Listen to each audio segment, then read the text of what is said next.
Boa tarde a todos e a todas. Bem, então é com imensa satisfação que apresento a nossa convidada de hoje, do Reverberações e Reinvenções Docentes, nossa colega, a professora Nilda Stecanel. Seu currículo extenso e seus feitos são inúmeros, mas nós achamos que vale lembrar aqui que a Prof. Nilda foi pró-reitora de pesquisa e pós-graduação da nossa universidade entre 2016 e 2018 e pró-reitora acadêmica entre 2018 e 2021. Ela é associada à ANPED e à Action Research Network e é bolsista em produtividade do CNPq. Atualmente, entre seus vários interesses, eu gostaria de destacar os projetos Experiências Formativas Entrelaçadas do Cotidiano da Educação Superior, a Educação Básica, e o projeto Futures Literacy, no contexto da educação básica, um caminho possível para a implementação da BNCC, estímulo ao empreendedorismo e à inovação. Este último com financiamento da FAPERGS, e do qual eu tenho muito orgulho de dizer que faço parte da equipe. E hoje, no último evento do semestre do Reverberações, e mais um momento de muita aprendizagem, ela se junta a nós nesta discussão tão importante do novo documento da Unesco para o futuro da educação, na tentativa de auxiliar a responder a pergunta que não quer calar, né, minha gente? Qual o papel da universidade? E sem mais delongas, com a palavra, a professora Nilda Stecanel. Por favor. Muito obrigada pela afetuosa apresentação, Valquíria e colegas que aqui estão presentes nesse final de semestre tão exigente para nós, professores, né, com o fechamento das disciplinas, com as avaliações em andamento, com os eventos também que são concorrentes com os horários e com o próprio horário, né, mesmo assim, cá estão vocês para que nós possamos dialogar. Antes de iniciar o que eu pincei do relatório, né, eu fiz exatamente isso, eu pincei algumas coisas do relatório para que a gente possa conversar. Eu gostaria de dizer que esse evento, Reverberações, né, e Reinvenções Docentes, ele é muito original. É um espaço de conversa, que não vou trazer aqui todas as suas premissas, mas ele é extremamente importante, ele é original e inovador no espaço universitário. E um outro aspecto que eu gostaria de registrar é a vanguarda desse grupo ter proposto, em tempo quase que síncrono, com o lançamento do relatório da Unesco 2022, e já se ocupar em promover uma discussão. Então, eu não vejo muitos grupos fazendo essa discussão, e aqui a universidade puxa esse debate, né, para que e eu desejo que ele não pare aqui. Então, como eu disse, eu pincei algumas coisas, porque eu acho que a professora, tenho certeza, né, quero afirmar que a professora Nilva fez uma excelente apresentação do documento no encontro 1, que eu não estive, na parte 1, que eu não tive a oportunidade de estar presente, porque coincidia com uma outra atividade, acho que estava em trabalho de campo. E também, mas eu assisti a gravação, o professor Daniel me encaminhou, e também a parte 2 eu consegui acompanhar com o professor da PUC, que eu não vou lembrar do nome. Então, acho que foram questões bastante importantes e que eu não vou retomar aqui. Vou considerar como questões já, digamos assim, absorvidas, apropriadas, pelo menos panoramicamente por todos. E as duas apresentações, então, elas desafiaram a explorar alguns aspectos.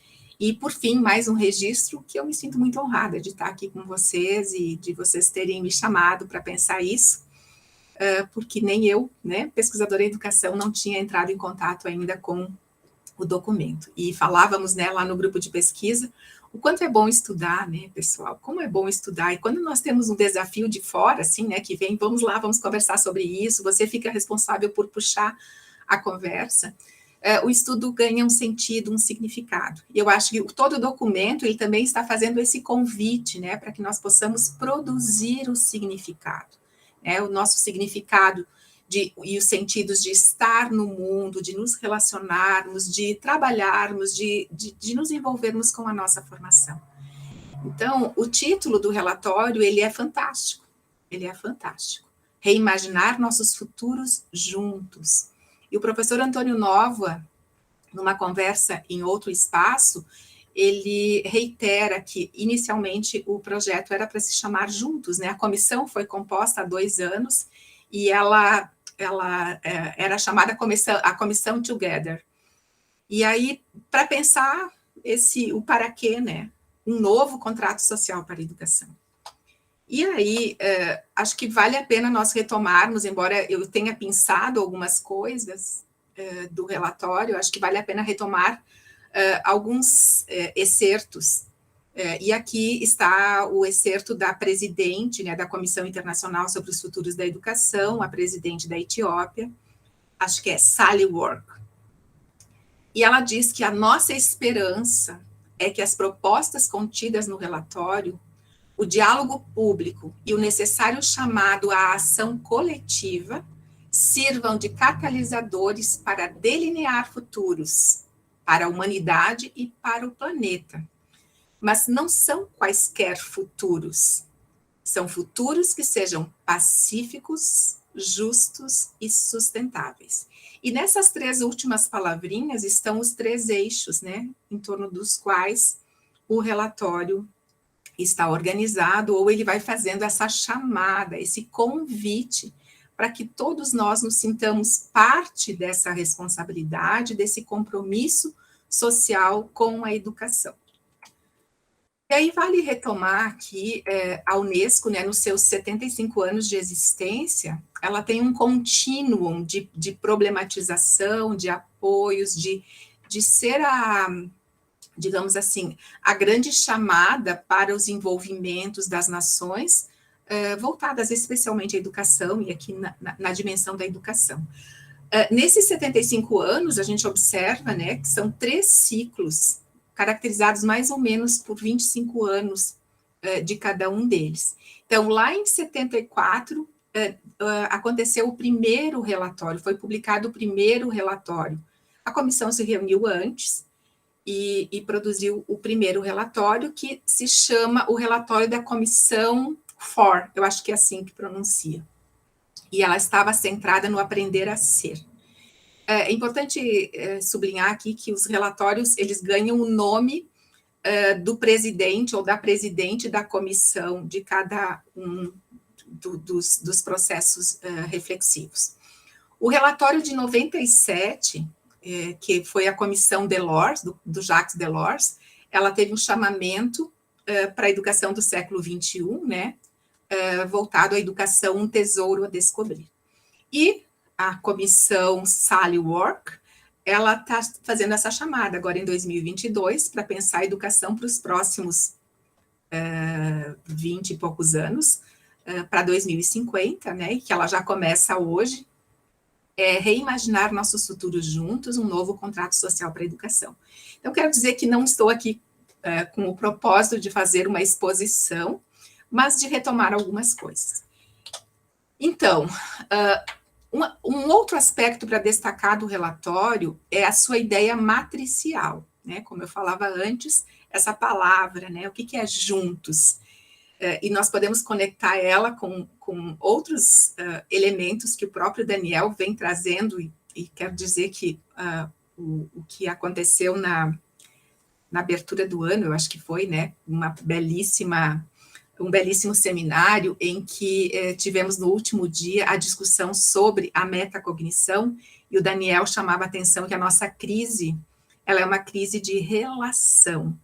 Então, observar isso, né, como a humanidade está se encaminhando e como ela se relaciona com a sua crise de relação consigo, relação com o outro, relação com o conhecimento, relação com os processos formativos, relação com o ambiente, relação com a historicidade, relação com a cultura, com a economia, com o propósito, né? Como que ela se relaciona e define os seus propósitos. Então, o together aqui do relatório, ele tem essa força, né, matricial que promove a reflexão. E aí, o relatório, como a professora Nilva destacou também, né, ele vai discutir as promessas não cumpridas. E aqui eu trago essa tríade, né, que foi desenvolvida pelo professor Rui Canário, né, um sociólogo português, que discute, lá ele faz uma discussão sobre a escola das certezas, a escola das promessas e a escola das incertezas. E nesse processo todo, a gente vai construindo uma narrativa de uma crise da escola, uma crise dos processos educativos, uma crise das instituições. E ele problematiza ao longo de todo o livro se realmente é uma crise ou se é uma mutação. Então, talvez nós estejamos vivendo já, né, o limiar de um novo processo civilizatório, em que tem que pôr tudo abaixo, sem desconsiderar a história, né, o vivido, o acúmulo de conhecimento, de cultura que a humanidade produziu e construiu, mas delinear novos modos de se relacionar com as coisas, com as pessoas, com o nosso entorno. Então, pensar sobre isso, fazer essa discussão é papel da universidade. E aí, trazendo assim mais alguns elementos, né, para a gente pensar e aquecer esse primeiro debate, né, que eu vou dar uma pausinha para a gente conversar daqui a pouco. Então, o que é esse reimaginar no plano individual e coletivo? É muito importante nós pensarmos no plano individual. O que eu consigo reimaginar para a minha própria vida e quais são as reverberações dos meus novos comportamentos na vida do outro e nas relações que eu estabeleço coletivamente. Então, aprofundar esse verbo reimaginar. Fomentar a esperança, mas que esperança nós queremos? De reprodução do que está posto, nós vamos seguir contribuindo para reproduzir os comportamentos e a relação que está posta, mas não, que eu destaco, né? Não é qualquer esperança, mas é uma esperança teimosa, uma esperança crítica, uma esperança consciente. Agora, isso só é possível se nós conseguirmos perceber.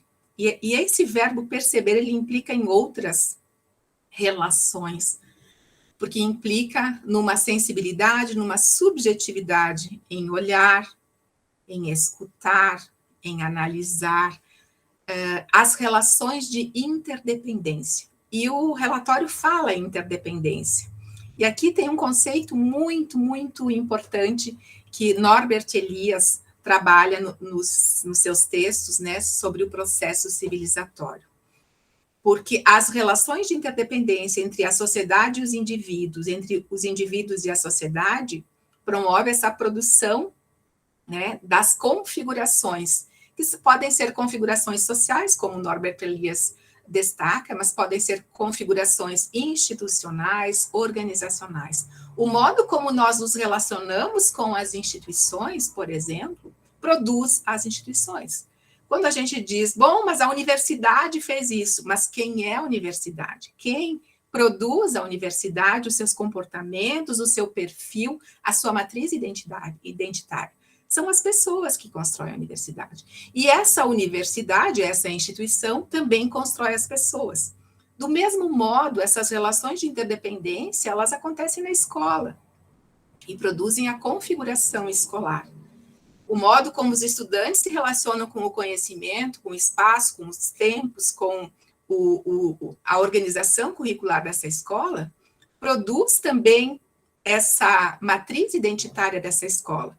E, evidentemente, que o modo como os professores atuam, se comportam, interagem no âmbito da relação pedagógica e com o conhecimento que a humanidade construiu e que leva para a escola, contribui para essas relações de interdependência que produzem a configuração escolar. E isso também pode ser levado para as organizações, para o poder público e assim por diante. Um país é construído das pessoas que o compõem, mesmo que tenha os antagonismos, os extremismos, mas um país é o resultado das relações que se estabelecem no âmbito da nação. Então, o que o relatório nos convida? Vou repetir aqui, né? Ele nos convida a produzir o significado, mas também não é qualquer significado. Não é o significado da disputa, da competição, da lógica predatória, do acúmulo. Ele nos convida a produzir o significado voltado ao bem comum. E bem comum é um campo de estudos. Não é uma palavrinha, não é uma expressão oca que a gente utiliza no nosso vocabulário. Posso citar aqui 2 autores, né, o Michael Sandel e a Martha Nussbaum, que desenvolvem em profundidade esses conceitos, inclusive discutem o papel das instituições para a produção do bem comum, para a produção do significado. Também eu destaquei a importância de nós compreendermos e ressignificarmos nossas matrizes identitárias. Eu falava anteriormente, né, das configurações, elas acontecem também no âmbito da família, né, consoante o legado cultural de cada família, o que cada família preza, que valores circulam no espaço daquela casa, daquele ambiente, ao longo das gerações, produzem os membros daquela família, que por sua vez vão reverberar esses valores, esses princípios, nas suas famílias, nas suas próprias famílias, a partir daquele vivido na sua família, significando ou ressignificando esse processo. E eu diria que o grande elemento que se conecta com essas premissas anteriores e a produção do significado, né, voltado ao bem comum, é a construção da pertença. Mas é uma pertença que é local e é uma pertença que é planetária. Se nós não nos sentimos parte, nós não cuidamos. Nós simplesmente habitamos e nós usufruímos, e talvez até não só usufruímos, nós exploramos. Nós coisificamos a relação de modo objetificado. Eu trabalho só porque eu preciso de um salário. Mas o que eu faço com a minha vida nesse ínterim de 30 dias, que é o período, né, de nós entregarmos nosso trabalho até recebermos o nosso salário? Então, assim, eu habito porque eu não tenho outra dimensão para habitar. Então, eu exploro, eu depredo, eu, né, não significo, não valorizo. Então, construir o senso de pertencimento, e aí também é um outro elemento bastante importante, né? Mas parece que quando a gente fala, tem que pensar, o planeta tem que ser diferente, a humanidade tem que ser diferente, mas quem é a humanidade? Eu sou a humanidade, nós somos a humanidade. E o que cada um de nós faz interfere, pode até modificar e pode até transformar aquilo que nós identificarmos como talvez distanciado do nosso propósito. Então, portanto, é importante discutir quais são os propósitos. Será que a humanidade e nós, cada um de nós, quer continuar reproduzindo as injustiças, reproduzindo o acúmulo, reproduzindo a segregação, reproduzindo os extremismos? Então, se isso nos afeta, talvez nós possamos construir essa pertença com outras bases, com outras matrizes identitárias. E aí aqui pensando, né, a universidade, né, eu até coloquei aqui, né, não é só qual é o papel da universidade, mas quais são os papéis das universidades. E se nós olhássemos para a matriz clássica da universidade, né, da tríade, ensino, pesquisa e extensão, como uma indissociabilidade entre essas 3 dimensões, como classicamente, historicamente, isso foi sendo construído, né, e agregando esses outros elementos do ensino para a pesquisa, para a relação com a comunidade, nessa abertura que aconteceu a partir da extensão, e que agora entra também a inovação. Não sei se é o melhor lugar para colocar a inovação, mas enfim, como eu copiei uma figura que estava prontinha lá na internet, eu só espichei aqui inovação, que é o discurso da hora, para a gente pensar também o que nós entendemos por inovação. E o que a inovação tem a ver com a nossa atuação, no nosso movimento próximo, no nosso movimento profissional, no nosso movimento formativo. E aqui eu trouxe várias universidades, várias dimensões de universidades. Para pensar os papéis das universidades, nós temos que pensar, bom, quais são os papéis das universidades privadas? E aqui talvez eu até fui generosa, não coloquei as mercadológicas, as empresariais, as predatórias. Então, ela tem um papel, ela define um propósito, e ela cumpre esse propósito. Mas qual é o papel das universidades públicas? Qual é o papel das universidades comunitárias, das confessionais, que também são comunitárias, e dessas instituições internacionais? Por acaso, aqui eu escolhi fotografias das universidades pelas quais eu passei, que contribuíram muito para a minha formação. Fiz minha primeira graduação na UX, em ciências. Fiz a minha segunda graduação na Unicinos, em biologia. Fiz o meu mestrado e meu doutorado na URGS. Na UX também eu fiz a minha especialização em gestão do ensino da educação básica e depois, recentemente, eu cursei o MBA em gestão universitária, mas também fiz lá em Lisboa o meu doutorado sanduíche no Instituto de Ciências Sociais. Fiz o meu pós-doutorado na Universidade de Lisboa, de Londres, no Instituto de Educação da Universidade de Londres.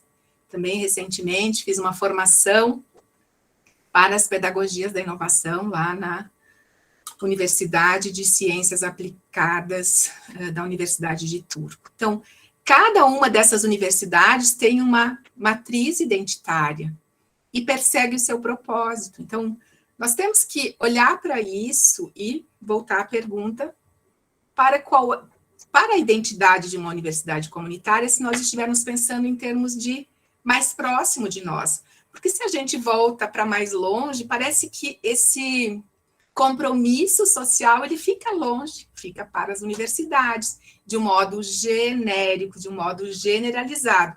E aí nós somos aqui seres passivos que aguardam que essas instituições definam o que nós temos que fazer, cada um de nós. E aqui eu trago um recorte de um artigo que deve estar já saindo aí numa revista de teoria da filosofia da educação, e que está com um foco nas instituições, na educação superior. E lá nós dizemos que uma universidade comunitária não é uma universidade comum, e a gente tem que ter isso bem presente. Porque a identidade de uma universidade comunitária, ela é originária e marcada pelas redes de interações espaciais, que Milton Santos chama de agentes do espaço, firmas, instituições e pessoas, e que ele chama que são as forças políticas do lugar que buscam a ampliação do acesso ao ensino superior, à pesquisa das populações locais. E esse movimento aconteceu de modo mais intenso no Brasil, no interior dos estados, quando aconteceu a interiorização da educação superior, né? Isso lá pela década de 60. Então, vale dizer também, é um conceito que eu desenvolvo nesse artigo, que as universidades comunitárias passam por um movimento de identização.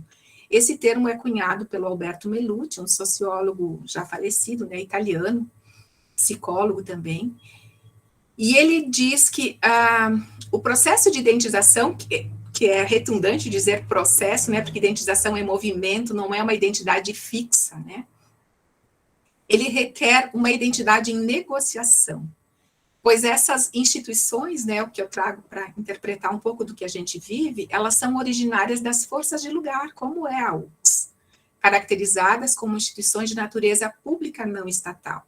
Também pensarmos isso, né, nós não somos uma empresa, nós somos uma instituição de ensino superior. E pensar esse processo de identização, ou melhor dizendo, esse movimento de identização, implica também em olhar para os polos estruturadores das identidades da universidade. E aí, analisando o que nós temos vivido, né, consoante as diferentes tipologias de universidades e as suas vocações, nós temos, então, de um lado, né, os princípios que fundam né, que orientam o propósito da universidade. Mas não é bem do outro lado, mas é junto com isso, os desafios da sobrevivência como instituição voltada ao desenvolvimento regional e ao bem comum. É isso que está lá na matriz da nossa instituição e das instituições comunitárias. Só que esse polo estruturador da identidade das universidades comunitárias, ele está sendo atropelado pelo avanço, né, das suas regiões de abrangência, especialmente a partir da década de 90, e legitimado na legislação educacional brasileira, das universidades mercadológicas e empresariais. Então, pensar nisso é pensar também, convocar também o setor produtivo, qual é a qualidade e qual é o propósito da formação que as gerações que estão buscando a sua formação profissional no momento estão tendo. Então, não é responsabilidade somente de cada universidade pensar isso e lutar para manter em equilíbrio esse movimento identitário que vai lhe acometendo, mas é discutir coletivamente. E esse é um convite que perpassa, não está dito de modo explícito no relatório, mas perpassa o convite que o relatório nos faz. E aí eu traria aqui para que a gente possa conversar daqui a pouquinho, né? Quem são os atores convocados ou a serem convocados para atender ao convite do relatório Sally Work? Seriam os gestores institucionais que deveriam puxar essa discussão? Eu diria assim, junto com os professores da educação básica e os professores do ensino superior? E os pesquisadores do ensino superior ou dos institutos de excelência, das instituições de excelência em pesquisa? Os funcionários? Porque o propósito de um funcionário é simplesmente ter um lugar para trabalhar ou é ser parte desta instituição que tem um propósito e um bem comum na formação profissional das gerações que lhe procuram? E os estudantes, o que a gente diz disso, né? Então, uma das coisas que eu sempre me pergunto, e trabalho numa disciplina de tópicos especiais em educação, onde eu trabalho o direito à educação, quando eu recebo os jovens que estão vivendo, abarcados dentro do direito à educação, porque nasceram depois de 88, né, nos anos 2000 especialmente, que eles viveram o direito à educação e a escolarização obrigatória. Nós já estamos recebendo na universidade estudantes que viveram dentro da ampliação dos anos de escolarização no Brasil, que foi em 2016 que entrou a escolarização obrigatória, que incluiu o ensino médio. Até então, nós tínhamos uma escolarização obrigatória de 9 anos. Hoje nós temos o ensino fundamental de 9 anos, mais 2 anos de educação infantil, mais os 3, agora temos mais os 3 anos do ensino médio. E como que a gente lida, então, também para chamar as lideranças estudantis, para que o estudante também saiba o que a humanidade pensou para a sua formação? Então, tirar esses atores sociais da condição de alienação, seja da alienação, bom, eu recebo o ensino que me oferecem, ou eu trabalho porque eu preciso trabalhar, e não consigo enxergar o propósito da minha ação como uma funcionária de uma instituição de ensino superior, por exemplo, mesmo não sendo professora. Os membros da comunidade, como eu falava antes, né? Será que os membros da comunidade pensam ao escolher qual é a formação que querem para os seus filhos? Qual é a melhor escola para os meus filhos, para viver nesse mundo? Se a gente tem uma matriz que deseja atender o convite aqui do relatório, para que nós pensemos juntos para um mundo justo e de paz. É difícil alguém não desejar a paz e não desejar a justiça, né? Mas muitas vezes a gente vai levando a vida de um modo tão automatizado que a gente não se dá conta que as nossas ações, talvez elas possam contribuir para comprometer a paz, para comprometer a justiça. E aqui eu trago mais alguns atores, né, que poderiam ser chamados a serem convocados. As escolas de educação básica, os gestores das políticas públicas, os formadores de opinião, porque é fácil demonizar os professores num período de pandemia, demonizar as instituições educativas, mas o que se fez, que condições de trabalho tiveram as instituições educativas, especialmente da educação básica, para salvar a formação que é esperada para esse período. Os usuários da extensão, o Ministério da Educação, como que a gente vai recebendo os processos regulatórios sem problematizar, sem encontrar as brechas, talvez, de sobrevivência no âmbito da legislação, que às vezes nos aprisiona, para fazer esse salto, né, em direção à justiça, em direção à paz, em direção às práticas democráticas. E as entidades de classe, elas só cuidam do nosso salário, elas têm que cuidar da nossa qualidade de vida, das nossas condições de trabalho, e de pensar também qual é o propósito de cada um dos setores aos quais eles representam, né? Por exemplo, a educação ou um outro setor. E os conselhos de direitos, né? Conselho Municipal de Educação, Fórum Municipal de Educação, Fórum Nacional de Educação, como é que nós nos enxergamos no âmbito desse sistema todo? E poderíamos trazer aqui outros fóruns, as lideranças comunitárias e o setor produtivo. Eu queria voltar à questão das escolas de educação básica, né? Porque o relatório diz em muitas passagens, é necessário cuidar das escolas e cuidar dos professores e valorizar os professores e garantir a sua autonomia e autoria nas suas práticas docentes. E aí, o relatório também vai dizer que isso é responsabilidade de todas as áreas, não somente das áreas voltadas à formação de professores.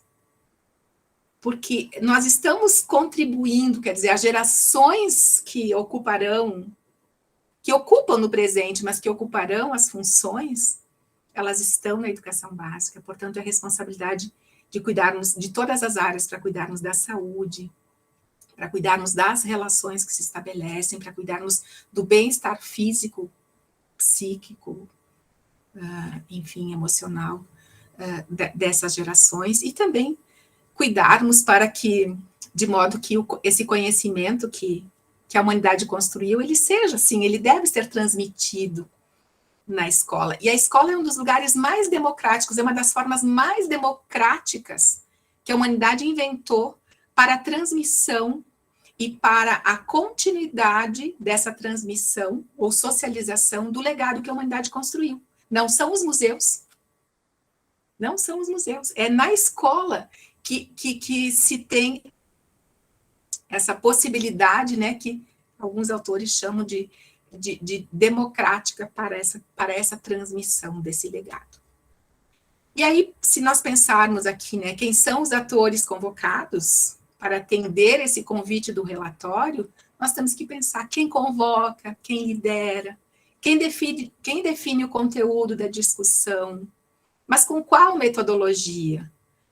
Porque talvez se a gente ficar só no âmbito da discussão, se nós não tivermos uma metodologia que provoque, né, que problematize os diferentes pontos, que envolva os diferentes segmentos, que sistematize os conteúdos da reflexão e que culmine com um documento que seria a cara, a vontade, o desejo e o sonho daquele grupo. Em que tempos e espaços isso poderia acontecer?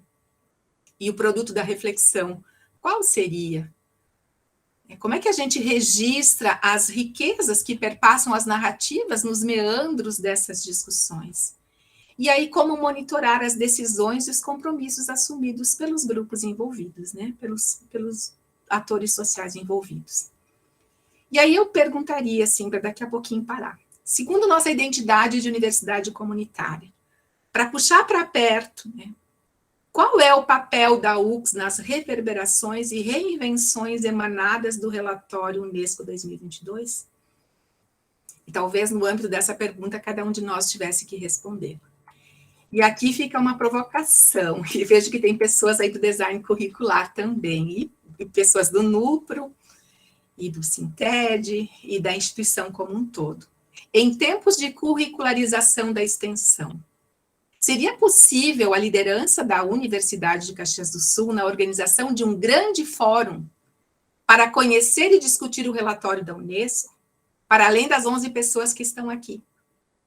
Para fomentar e sistematizar ideias e publicar o compromisso coletivo assumido, envolvendo ampla participação da comunidade acadêmica e escolar, poder público, entidade de classe, instâncias representativas, setor produtivo, pessoas comuns? Seria possível a UCS capitanear, liderar esse movimento, que culminaria com uma carta compromisso da UCS e da região para um novo contrato social para a educação? E aí, feito essa primeira explanação, eu acho que nós poderíamos dar uma paradinha, né, Daniel, e depois eu continuo trazendo mais algumas pinçadas do relatório que eu trouxe para a gente discutir.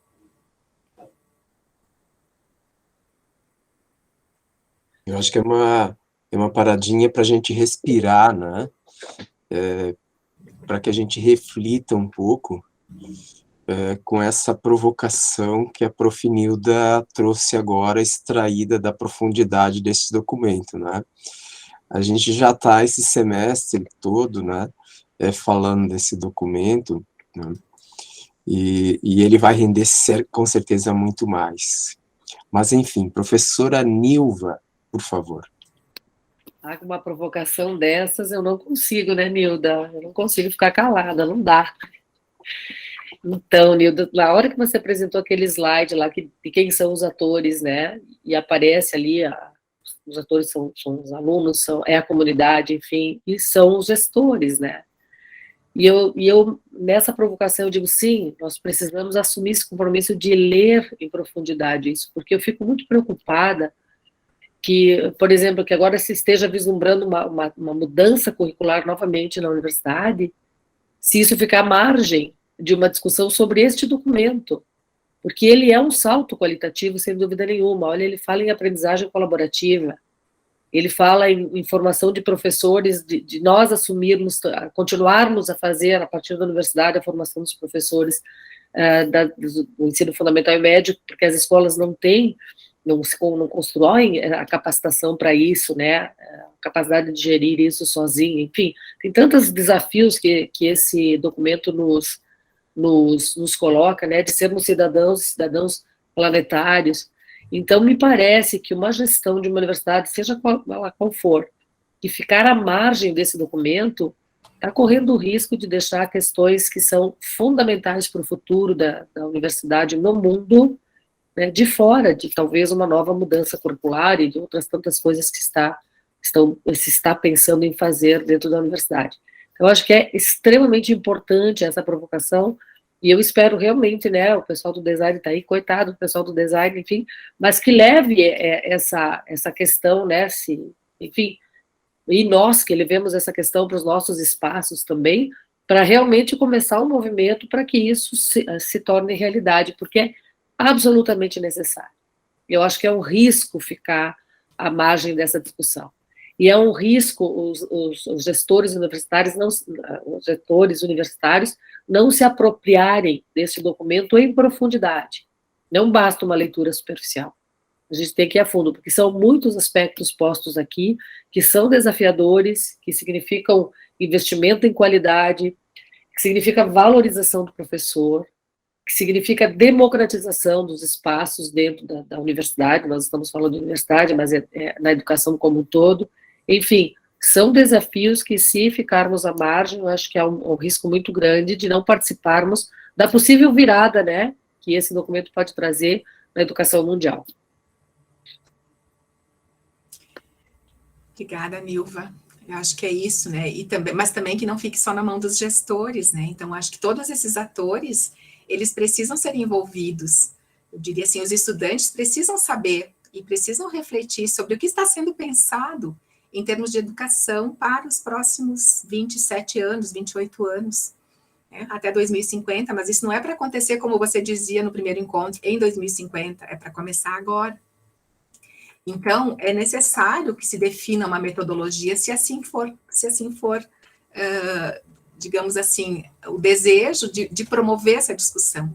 E eu diria de novo, assim, a Universidade de Caxias do Sul pode ser vanguarda, ela pode, inclusive, acolher, digamos, uma imagem, né, muito positiva se ela for vanguarda. Ela já está sendo, quero dizer, assim, colegas, né, que organizam esse evento Reverberações e Reinvenções Docentes.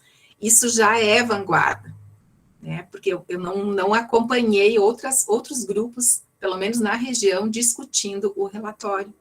Então, já é vanguarda, mas temos condições de ampliar essa vanguarda, e aí pensar, seria um grande evento de curricularização para um determinado período, que seria institucional, e não o que eu tenho provocado, assim, com muito zelo, digo isso, né, que nós tomemos cuidado para não disciplinarizar a extensão. Mas a extensão é a abertura da instituição para a comunidade, e esse envolvimento, né, que tem duplo sentido, né, da universidade para a comunidade para a universidade. Então, se nós conseguíssemos organizar esse evento, eu acho que o NUPRO é o autor, né, legitimado para fazer para puxar isso por conta do que já desencadeou, né, do que nos traz para a discussão em termos de vanguarda. E aí eu diria, bom, mas e aí esse compromisso coletivo assumido, né, numa carta, por exemplo, que é o que a gente tem uma metodologia para a organização dos fóruns, né, que problematizam tudo com os segmentos, assim como está acontecendo, o que nós temos acontecendo esse ano? Nós temos uma CONAI, que está definindo, inclusive para a educação superior, né, em todos os níveis da educação do país, a educação para os próximos 10 anos. Né? Nós temos vários delegados que estão participando, eu faço parte do Fórum Municipal de Educação, até abri mão de ser delegada para deixar que outros segmentos pudessem participar. Então, eu vejo que aqui tem um grande elemento, e eu trago isso, assim, até com muito cuidado, mas foi o que o documento são os ecos do documento. A leitura do documento, os 2 eventos que me antecederam, me provocaram pensar nisso. Você já pensou se nesse grande evento aqui nós chamássemos as escolas, né, de ensino fundamental e médio para dentro da universidade? Que coisa mais bonita. E se nós fôssemos para dentro das escolas, né, porque temos vários de nós que estão dentro das escolas também, e chamar a comunidade, as associações de moradores, os conselhos, como eu dizia, né, esses atores todos que aqui estão. Olha que desafio lindo ali, o pessoal do NUPRO. Tem que ficar atento, né, Valquíria?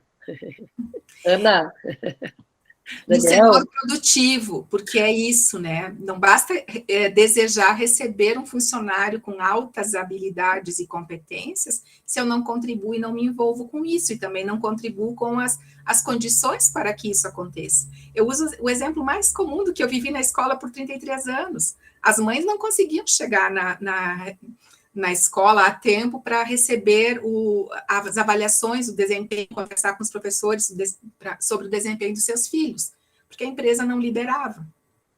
Então, talvez assim, ações muito simples possam ser pensadas, não sei se é essa, mas eu, acompanhando as escolas, estando dentro das escolas com a pesquisa, as escolas fazem coisas incríveis. E aí eu vou trazer aqui uma fala do Nóvoa, deixa eu ir antes aqui.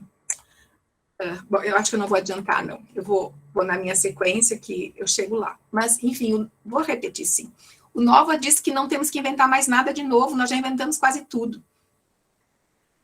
O que nós temos é que buscar essas potências e dar visibilidade a elas. E se nós escutamos quem está fazendo, nós podemos multiplicar esse conjunto de ideias que está acontecendo no âmbito do cotidiano das instituições.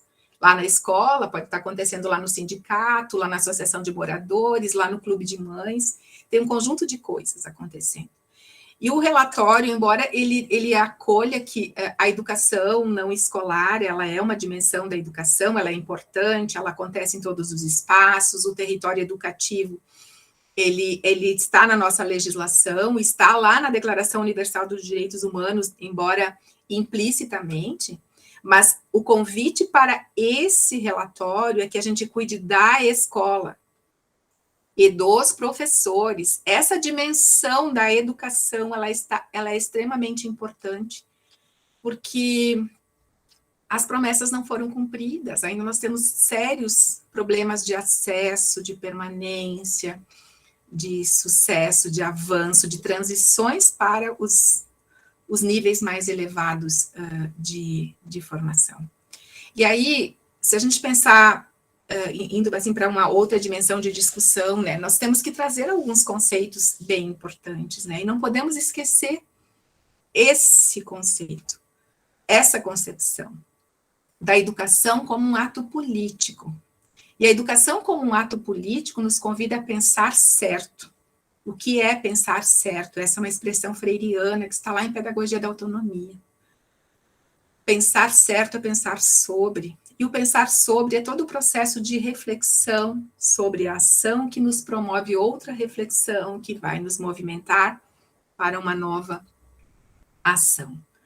E isso, né, o pensar certo e a educação como ato político, ela nos exige um posicionamento crítico sobre as promessas não cumpridas.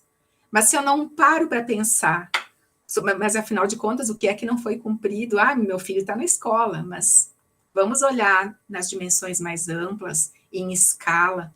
O meu filho que está na escola, que tem todo o seu direito à educação preservado, vai conviver na sociedade, nós vamos conviver na sociedade com aquele filho daquela família que teve que tirar da escola para que esse filho trabalhasse. Teve que abandonar a escola para cuidar dos irmãos mais novos.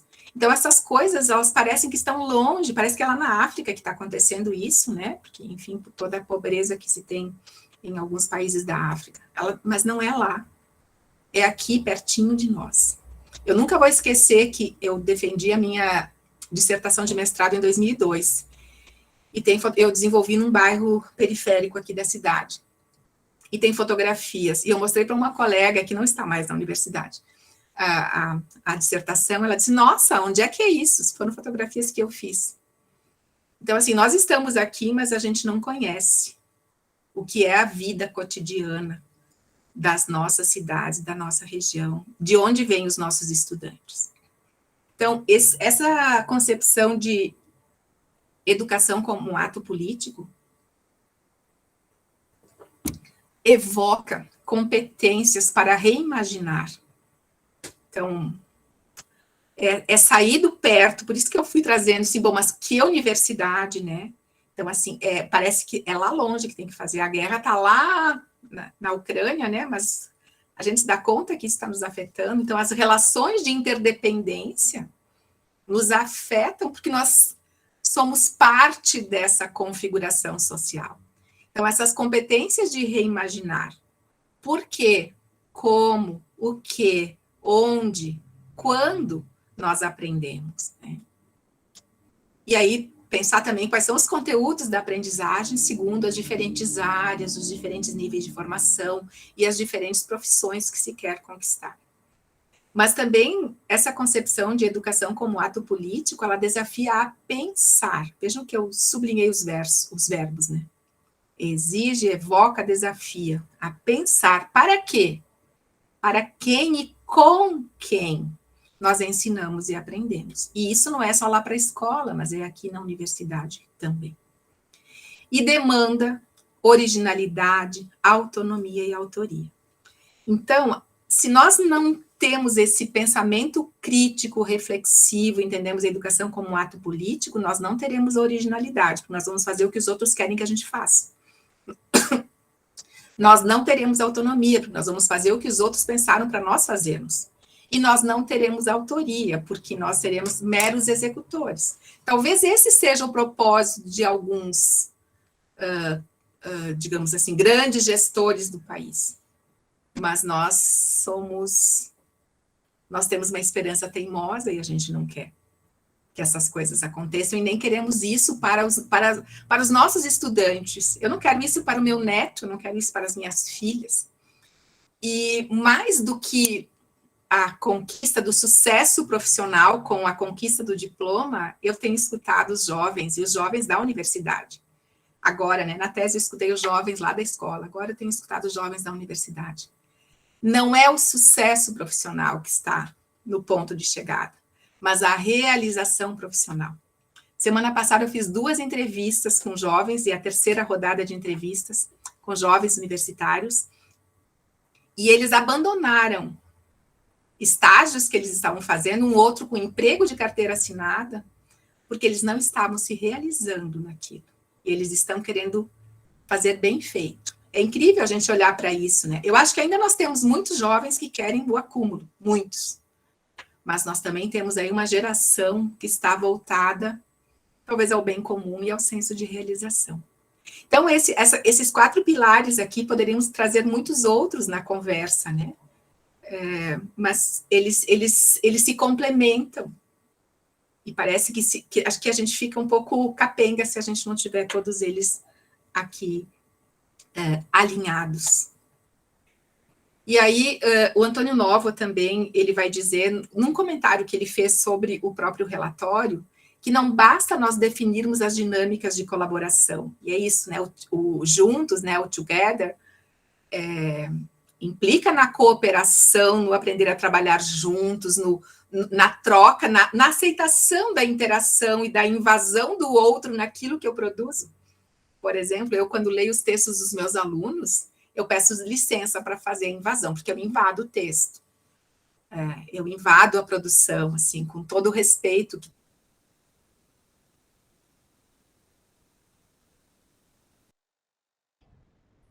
Travou, Nilda. Travou. Travou, não foi para mim só, né? Não, Achei ela que travou. fosse eu. Deixa eu mandar uma. A internet é porcaria, achei que fosse eu. Não, mas tá assim para todo mundo. Ela voltou. Voltou? Tá. Aonde que eu parei? Que você pede permissão para os seus estudantes para invadir as produções deles. Está bem. Então, mas eu quero dizer que isso é um ato de amorosidade. Né? Invadir os textos, pedir essa permissão para invadir os textos, né, é um ato de amorosidade.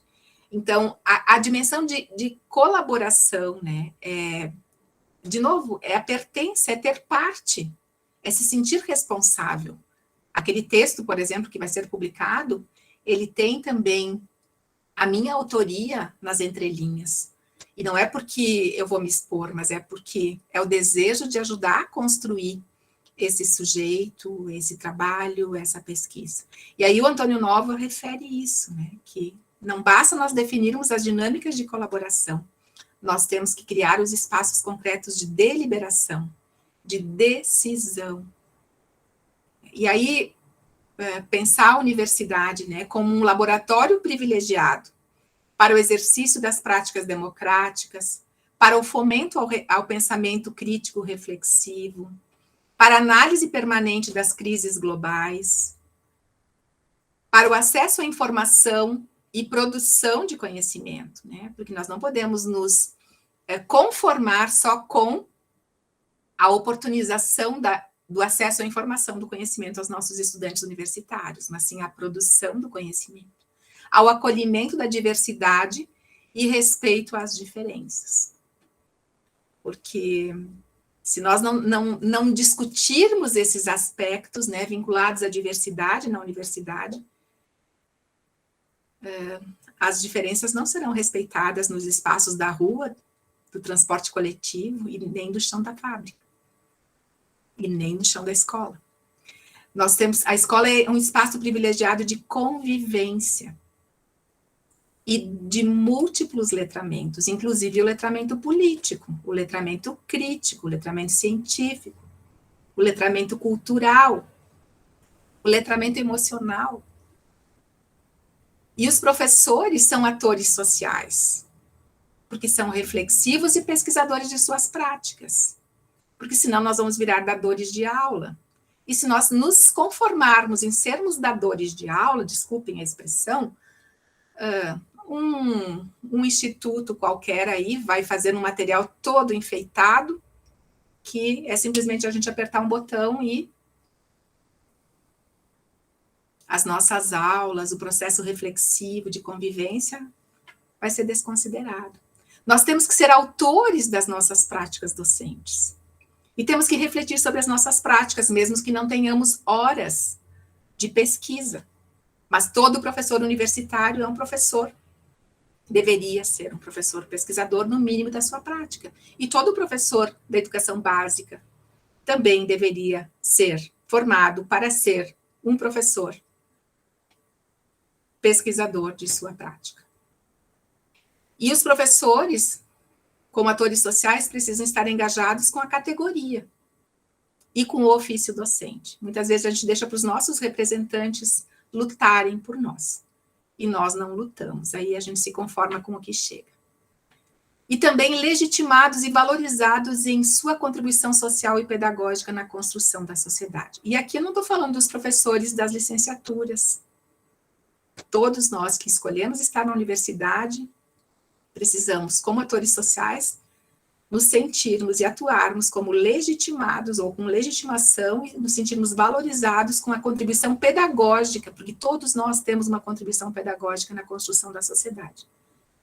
E vamos pensar nos estudantes, listei algumas coisas que poderiam vir tantas outras, né? Nós desejamos que os estudantes, respeitados em suas diversidades socioculturais, sejam curiosos e mobilizados a aprender. E a mobilização para o aprender, ela vem da nossa motivação também, do que a gente escolhe para ensinar, dos espaços de aprendizagem, dos ambientes de aprendizagem. Se nós continuarmos com as salas geladas um atrás do outro, sem nenhum conforto térmico, acústico, luminoso, sem nenhum aconchego, a nossa atuação vai ser assim, a gente vai se fechar no nosso próprio corpo, e a gente vai ter muito receio, né? Claro que nós tivemos que nos fechar agora com a pandemia, mas a interação, se é colaboração, a interação ela se faz também pelos espaços e pelos tempos que a gente organiza.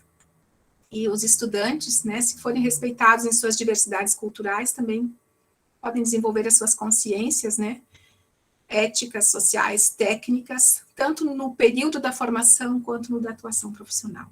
E se nós pensarmos na escola, né, ela é um espaço privilegiado de acesso ao legado construído pela humanidade, como eu dizia antes, um dos espaços mais democráticos para que esse legado se perpetue de geração para geração, de socialização das gerações mais novas. Sim, é um espaço que complementa a socialização, não é só na família que se socializa, né? A escola tem uma dimensão de socialização secundária, mas também é um lugar de protagonismo, né, da dimensão formal da educação, e por isso que o relatório convoca, né, a cuidarmos das escolas.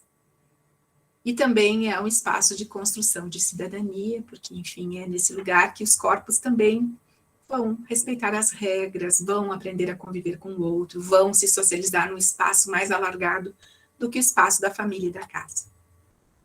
Aqui está aquela afirmativa do Novo, né, que não há mais nada para inventar. É preciso compartilhar, pois muitas boas práticas seguem isoladas e silenciadas. Então, isso aqui é uma denúncia, né? Que anúncios a gente faz para fazer esses enfrentamentos? Algumas perguntas para 2050, retomando um pouco do que a Nilva trouxe. O que devemos continuar? O que devemos abandonar? O que deve ser reinventado de maneira criativa? Então, a gente tivesse que misturar as respostas a tudo isso, né? E nos trouxesse alguns elementos. A gente tem que seguir desenvolvendo o senso crítico, né? Nós precisamos sair da nossa condição de alienação. Temos que desenvolver o senso de pertença. Precisamos desenvolver as competências socioemocionais, os multiletramentos. Talvez o que tivéssemos que reinventar ou abandonar, né? Eu abandonaria as formas clássicas de avaliação e adotaria uma perspectiva de metacognição, que a professora Nilva foi tão brilhantemente, o Daniel e o Matheus e a Ana, num dos encontros que tivemos aqui organizado pelo NUPRO. A pesquisa como princípio educativo, ela é convergente de um conjunto de outras competências que são requisitadas no âmbito das formações inicial na universidade, seja lá na escola, ou seja na formação continuada, na perspectiva de ampliação do conhecimento. E também o que nós precisamos reinventar é a educação do olhar, da observação. Então, nós precisamos aprender a olhar e a escutar para além do ver e do ouvir, porque isso implica em subjetividades e insensibilidades. Ainda alguns destaques, e estou quase terminando. Aqui eu trago alguns destaques do próprio documento, né? Que esse primeiro aqui, lá da página 15, vai dizer que a colaboração e o trabalho em equipe devem caracterizar a atuação dos professores. A reflexão, a pesquisa e a criação de conhecimentos e as novas práticas pedagógicas devem se tornar parte do ensino. Isso significa que a autonomia e a liberdade dos professores devem ser apoiadas e que eles devem participar de forma plena do debate público e do diálogo sobre os futuros da educação. Então, é conectado um pouco com essa citação lá do relatório, que eu fiz aquela provocação lá no meio da apresentação. Um dos aspectos mais importantes para os professores refletirem é sua relação com o conhecimento. Então, aqui, para alguns, é de suma importância um excelente domínio das disciplinas de ensino. Não podemos abandonar isso. Para outros, o conhecimento didático e pedagógico se sobressai em importância. Também não podemos abandonar isso. E um terceiro tipo de conhecimento é o conhecimento profissional docente, que congrega essas dimensões todas numa identização como professores pesquisadores. E aqui o Novo destaca bastante isso, mas está no relatório, né, sobre a biblioteca da vida de cada professor, sendo fundamental para o seu trabalho. Então, a sua experiência docente. Não dá para criticar a universidade, não preparou para enfrentar o cotidiano da escola. Aprende-se a ser professor sendo, né? Por isso que nós temos uma docência em movimento. E aí, quando o relatório fala em pedagogia, ele não está falando do curso de pedagogia, ele está falando da docência, né? Desse movimento, né? Que é ser professor a cada dia, a cada aula, a cada relação que se estabelece. Olhar que se entrecruza. E nesta alegria de aprender e de enriquecimento cultural, que os professores são agentes de uma educação entrelaçada com a vida. E por meio dela podem contribuir para novas formas de convívio e solidariedade com o outro e com o planeta vivo.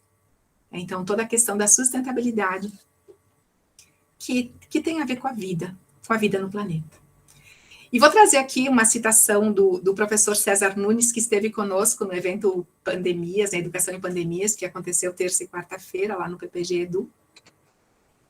É preciso ampliar e aprofundar o conceito de tecnologia, uma palavrinha muito usada nos dias de hoje. Se entendermos que tecnologia é todo artefato que o ser humano inventou para o seu bem-estar, teremos que considerar igualmente que a linguagem é tecnologia humana de comunicação, que o pensamento é tecnologia de compreensão do mundo, que a história é tecnologia de dimensionamento no tempo e no espaço político, geografia, matemática, física, biologia, as artes, a música, o teatro. Tudo isso é tecnologia. Isto é parte da produção cultural e social humana que deve ser posta a serviço da vida e da felicidade de todos. O que é o bem comum, se não esses aspectos todos entrelaçados e nos acompanhando? Então, ainda há alguns conceitos importantes, né, para a gente aprofundar. A formação de professores, o César Nunes vai falar sobre, nem sei se eu trouxe a citação dele, mas tem uma citação muito bacana, se eu não trouxe no slide seguinte, eu já leio para vocês. Pensar as transições da educação básica para a educação superior. E aqui, o documento, ele nos convoca a universidade a ir na escola, mas a universidade também tem que se preparar para acolher esse estudante. E aí tem um autor, né, um conceito também que nos ajuda muito, que é o conceito de afiliação. A afiliação, ela tem a ver com esse processo, né, com esse movimento de identização e de assunção da pertença da construção da pertença como estudante do ensino superior.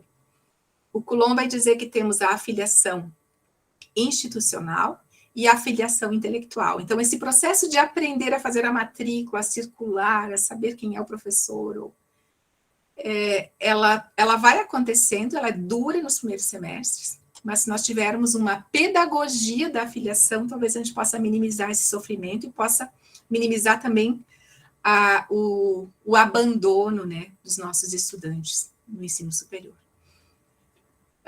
A questão de ampliar o direito à educação, né? Está dito em algum momento do relatório, e eu diria assim, mais do que ampliar, é reconhecer.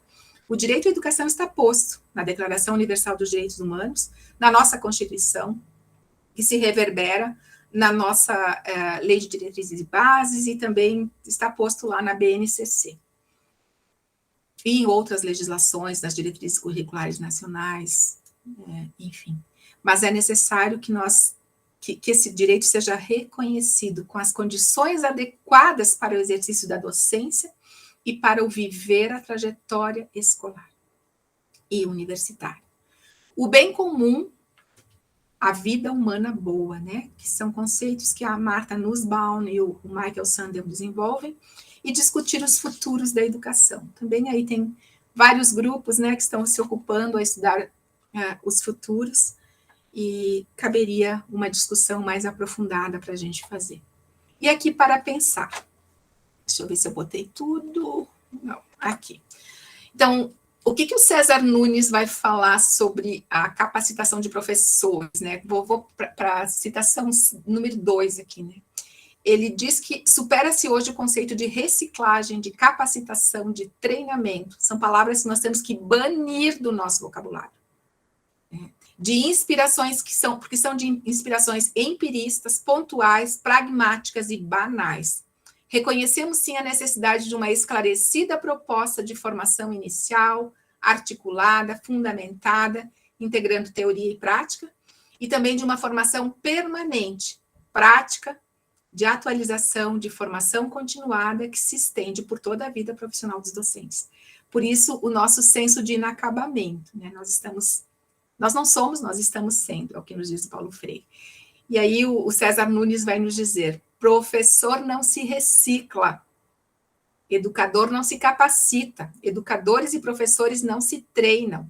Temos os conceitos, são termos e conceitos superados. Professores e educadores se formam em processos que se integram, seja aquele de formação inicial, nas licenciaturas, seja ainda em tudo o que se continua a estudar, pesquisar e investigar após a formação inicial.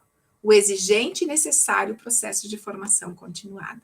Isso para o professor da educação básica, isso para o professor da educação superior. Esse momento de hoje é um momento de formação continuada. Quando a reunião pedagógica não deixa de ser um momento de formação continuada. E ainda, sobre as competências e habilidades, né, a nossa educação nacional está pautada por competências e habilidades, inclusive a educação superior. Os nossos planos de ensino estão pautados por isso. E o César Nunes nos desafia a pensar sobre isso. Vimos triunfar ainda as narrativas ao redor das competências e habilidades, com descritores meritocráticos, com a adoção de parâmetros curriculares de resultados e metas, com a imposição em uma cultura de avaliativismo, com ressonâncias internacionais comparativas, acentuada pela política de bonificação e de mensuração de índices quantitativos ou qualificativos e regulatórios, como indicadores de sucesso escolar e de rendimento individual. Mudando umas palavrinhas, a gente pode trazer isso também para o ensino superior, né? Porque os processos regulatórios da educação superior também acabam nos dirigindo para uma simplificação e talvez até para uma ação míope, talvez, né? Se nós não nos dermos conta, se nós não tivermos senso crítico para pensar esses aspectos todos. Porque sempre há brechas no cotidiano para que a gente possa atender aquelas premissas que estão lá vinculadas ao bem comum, à justiça, à solidariedade e à sustentabilidade. Então, aqui só para contemplar, vou trazer 2 narrativas de um dos estudantes que eu entrevistei recentemente e me impactou bastante, né? Ele está se formando, acompanho ele desde 2019, no ingresso em fluxo contínuo, e aí agora ele começa a refletir sobre o percurso. Ele recém tinha pedido demissão, ele pediu demissão porque de um trabalho, carteira assinada, e ele disse que aquilo não era o propósito para a vida dele. E aí ele disse que a faculdade, acho que é o motor, assim, da minha vida no momento. Assim, desde que eu comecei até agora, ela está sendo o motor. assim, é o que me movimenta a fazer coisas. Então, parece uma afirmativa tão simples, mas ela é tão encharcada de vida, de escolha, de maturidade, de uma afiliação intelectual que vai acontecendo a partir também do vivido no âmbito da universidade. E aí ele se dá conta que ele fazia coisa demais e que ele queria matar cadeiras. Ele não disse que não dá mais para matar cadeiras, que é muita coisa para pouco Mário, com todas as experiências que ele viveu, que ele experimentou. E aí uma pergunta, né, que nós fizemos, se ele pudesse, né, começar de novo, né, o que ele gostaria de viver de novo? E aí ele responde, acho que você mencionou na própria frase, a experiência do novo é a resposta. O que é viver de novo a experiência do novo, né? É de chegar assim em uma aula e ficar pasmo e ficar, nossa, que coisa insana, que legal, meu Deus do céu, como que eu nunca ouvi falar desse filósofo? Esse tipo de coisa que eu queria ter de novo, sabe?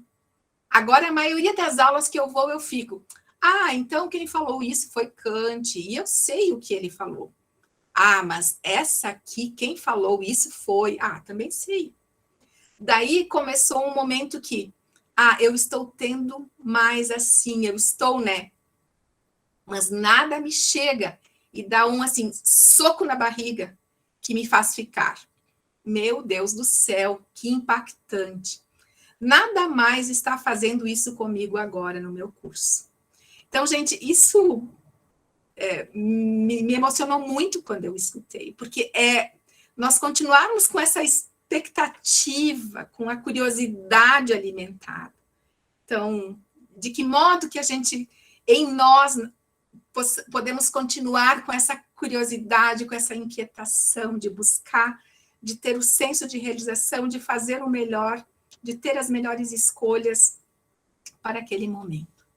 Então, gente, foi isso que eu consegui, assim, pensar, cavocar lá no relatório para trazer para o nosso contexto e que eu agradeço muito a oportunidade de vocês terem me provocado a estudar o relatório. Mais uma vez, eu parabenizo não só o Reverberações, mas a vocês terem sido líderes, vanguardas na promoção da discussão do que está posto de mais atual para a educação no planeta.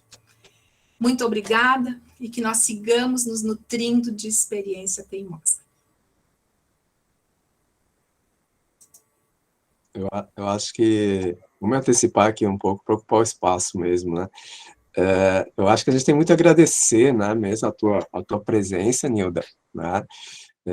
Porque tu avançou para uma dimensão, né, que esse documento, obviamente, ele tem inúmeras facetas, né, e a gente tem discutido no núcleo do NUPRO e no núcleo de organização do Reverberações e Reinvenções Docentes, né, de que a gente tem que ampliar a discussão desse documento, né.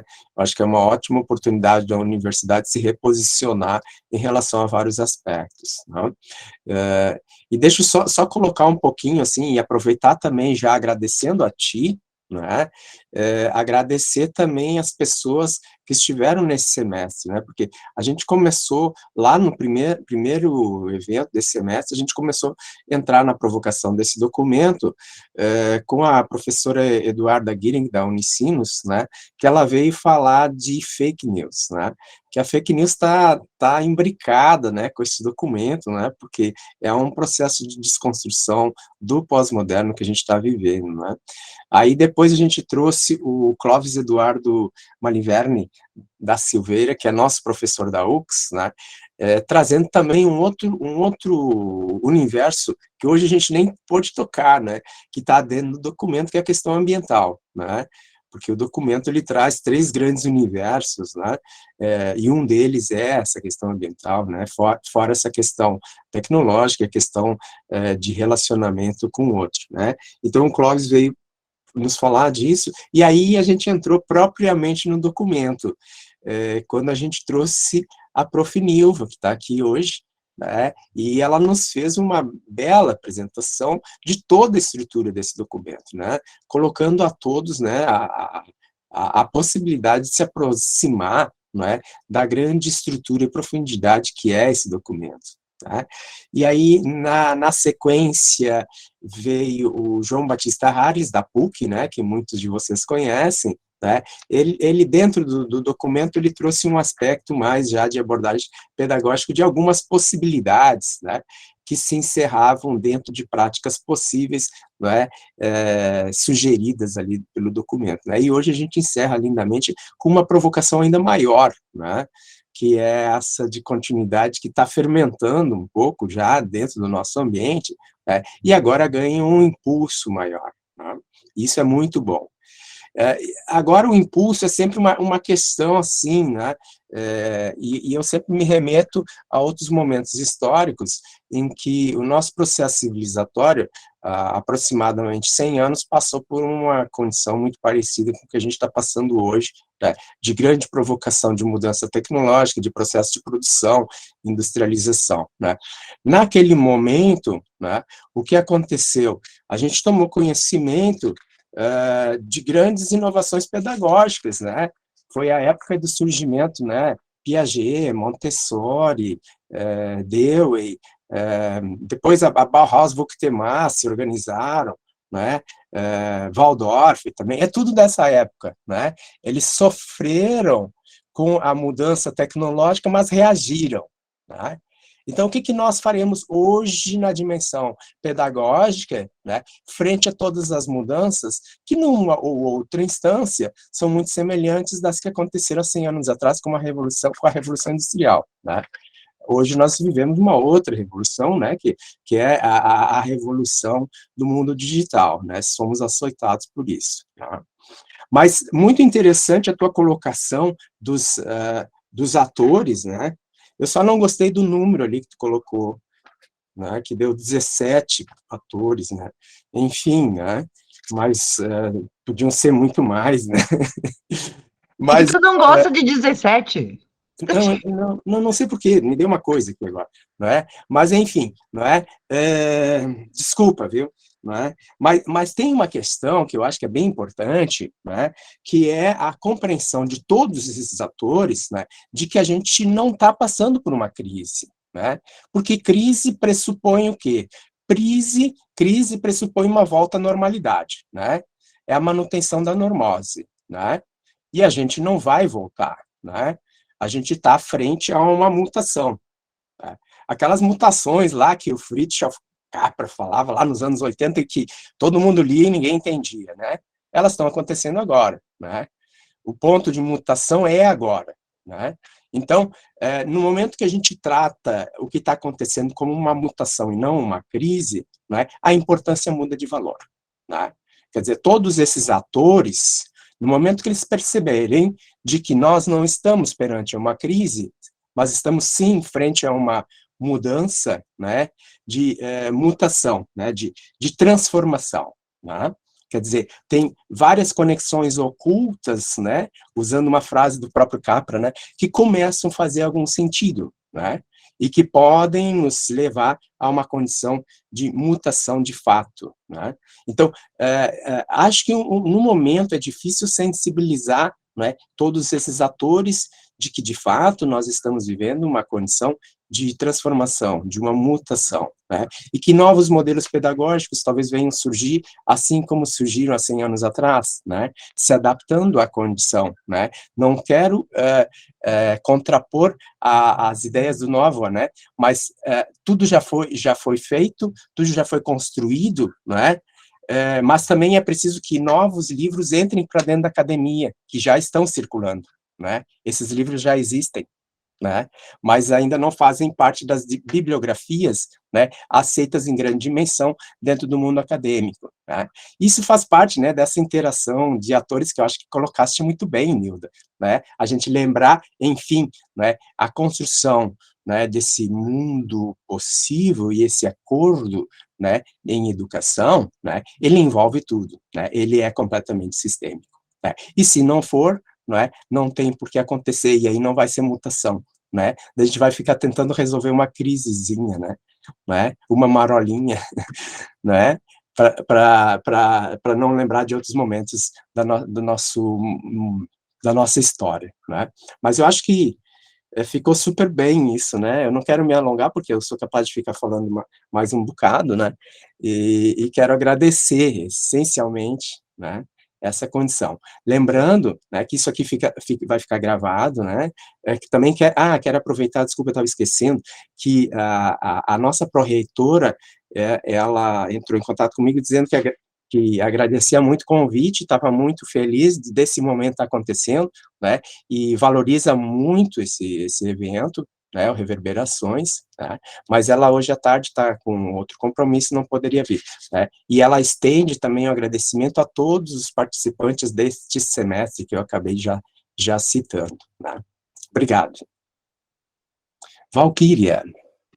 Então, se a Prof. Nilda pudesse projetar novamente aquele slide do Nova, né, que você até acabou de comentar, Dani, eu queria também dar uma opinião sobre aquilo, sabe?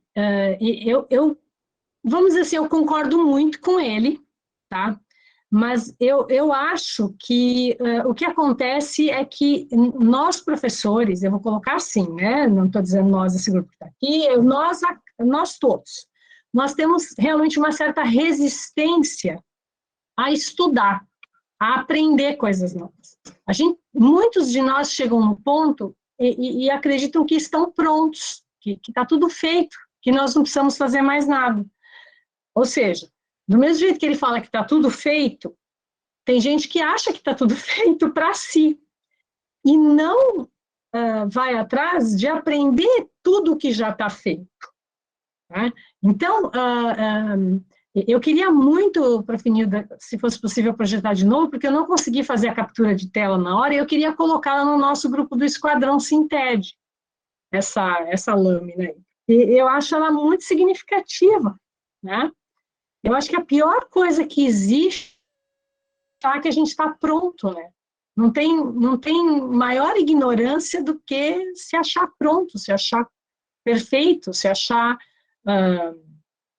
vamos dizer assim, totalmente cheio de sucesso profissional, né? Eu atingi o meu ápice. Que ápice, né? A gente realmente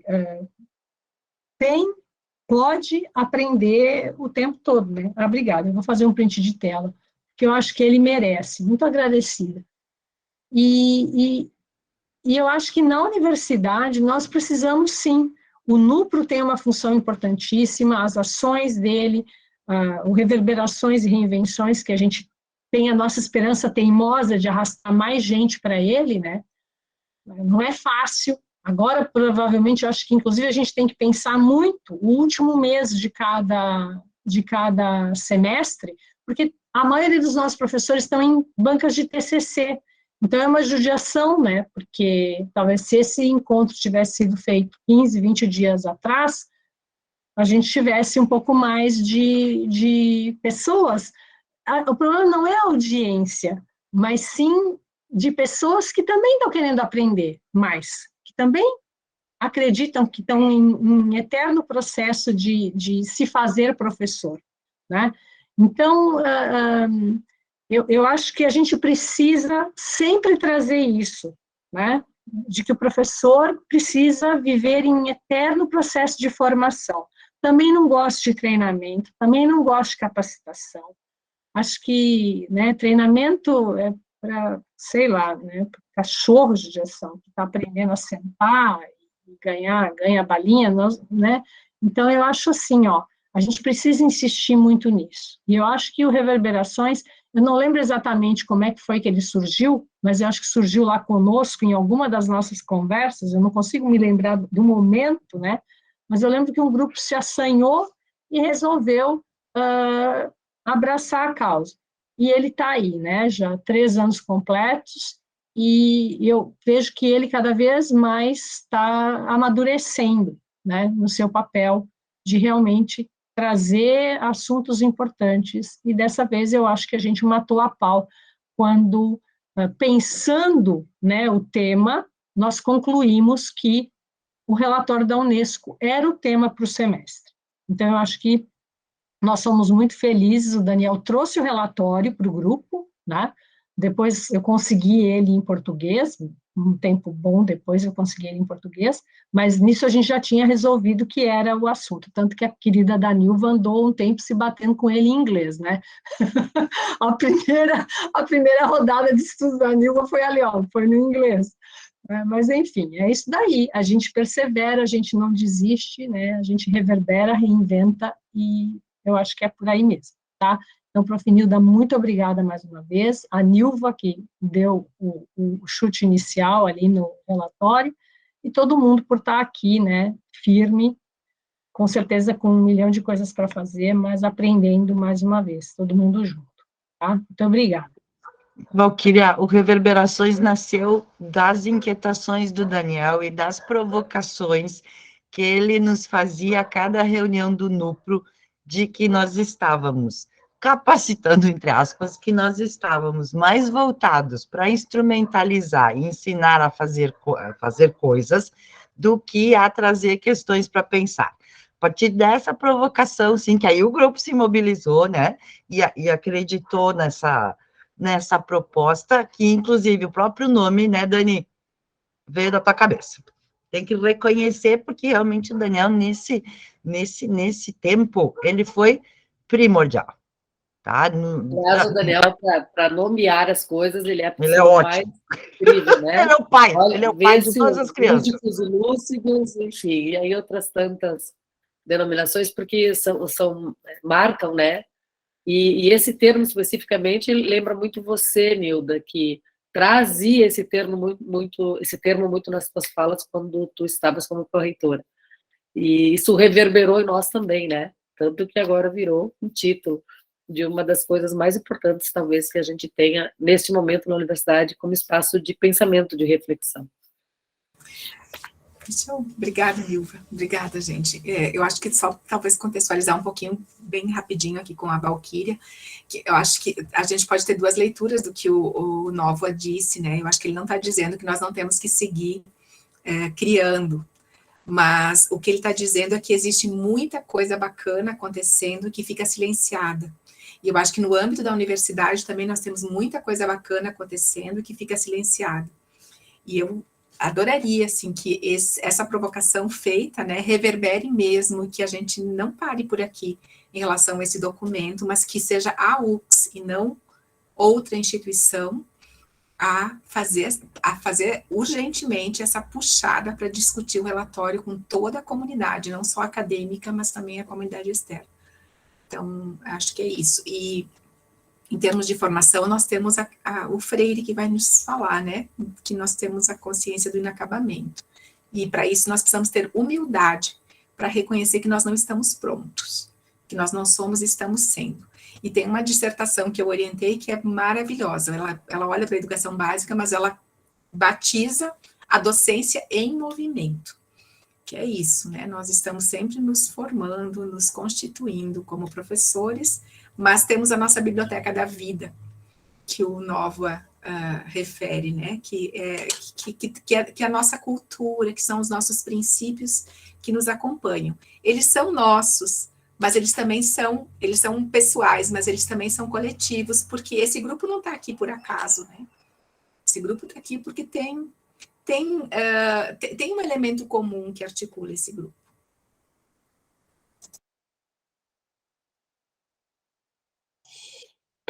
Bom, a gente já está passando o nosso tempo, né? A gente sempre gosta de finalizar na hora. Obviamente, a gente teria muita conversa, né? Mas eu acho que esse último evento, né, com a presença da Nilda aqui, nos dá mais força para avançar com coisas que estão fermentando, né, no nosso pensamento, no nosso pequeno núcleo dentro da UX, né? A gente avançar com essa discussão para o próximo semestre, e por que não, né? Dentro, talvez, desses moldes que a Nilda está trazendo para nós agora, né? Eu acho que é uma questão da gente constituir um grupo de maior número de atores para participar desse movimento, né? Primeiro dentro da instituição, e que isso reverbere de fato para fora e possa constituir uma condição de percepção do que é extensão de fato, tá? Isso seria muito interessante, né? Então, que a gente possa guardar tudo isso que aconteceu nesses 5 encontros, guardar, como eu digo, na nossa consciência armazém, né? A gente vai guardando tudo lá dentro, deixa aquilo fermentando, de forma que a gente possa retomar o próximo semestre, né? Talvez arregimentando mais atores para participar desse processo que tem que crescer. Tá? Muito obrigado, né, a todos, a todas, né, todos os participantes lá do nosso pequeno núcleo do NUPRO, no Reverberações e Reinvenções Docentes, né, a gente sempre debate muito e fica pensando, o que nós vamos fazer para o próximo semestre, né, e como é que vai ser isso e como é que vai ser aquilo, né, mas agora nós já temos uma direção que começou já nesse semestre e certamente pode fermentar muita coisa, muitos movimentos interessantes e importantíssimos, né. Obrigado, Nilda, mais uma vez. Obrigada. Obrigado, gente. Muito obrigada. Tchau, gente. Foi ótimo. Um grande abraço. Tchau, gente. Obrigada. Boa tarde. Tchau.